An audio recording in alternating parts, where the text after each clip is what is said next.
ఎందుకో తెలుసా? తనకి నా గురించి ఎన్ని తెలిసినా ఒక్క మాట అన్నది. వస్తే నీకోటి అడుగుతా ఏమనుకోక. అడుగు పర్లేదు. వాడు నేను టైం పాస్కి లవ్ చేస్తున్నాడని తెలుసు కూడా నువ్వు వాడిని లవ్ చేస్తున్నావు చూడు, అది నీ మూర్ఖత్వం. వాడు టైంపాస్ కోసం చేస్తే ఏమైంది? నేను సిన్సియర్గా చేస్తున్నా కదా. వాడి ప్రేమ అబద్ధం కావచ్చు, నా ప్రేమ మాత్రం నిజం కదా. అని నువ్వు అనుకుంటున్నావు. అనవసరంగా టైం వేస్ట్ చేసుకుంటే ఆ తర్వాత నువ్వే బాధపడాల్సి వస్తుంది. వాడు మంచి మార్గంలో ఉన్నప్పుడు వాడితో ఉండి, వాడు చెడు మార్గంలో వెళ్తున్నప్పుడు వాడితో ఉండకపోవడం కరెక్ట్ కాదు కదా. ఇలా చేస్తే నా ప్రేమకు విలువ ఉండదు. వాడు చెడు మార్గంలో వెళ్తున్నప్పుడు మంచి మార్గంలో తెస్తే తప్ప వాడిని మాత్రం వదలను. ఏంటో ఈ రోజుల్లో అందరూ టైం పాస్కి లవ్ చేస్తుంటే నువ్వు మాత్రం వాడే కావాలంటావు. ఈ ప్రపంచంలో ఎవరినైనా మార్చే శక్తి ప్రేమకు మాత్రమే ఉంది. చెడిపోయిన వాడిని మంచిగా మార్చచ్చు, అదే మంచి వాడిని అదే ప్రేమతో చెడగొట్టచ్చు. అదే వీడంటావా కొంచెం తెక్కంతే.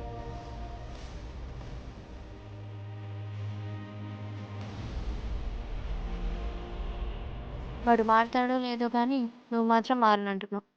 ఇంతగా నా గురించి ఆలోచించి ప్రేమించే పర్సన్ దొరకడం నా అదృష్టం రా.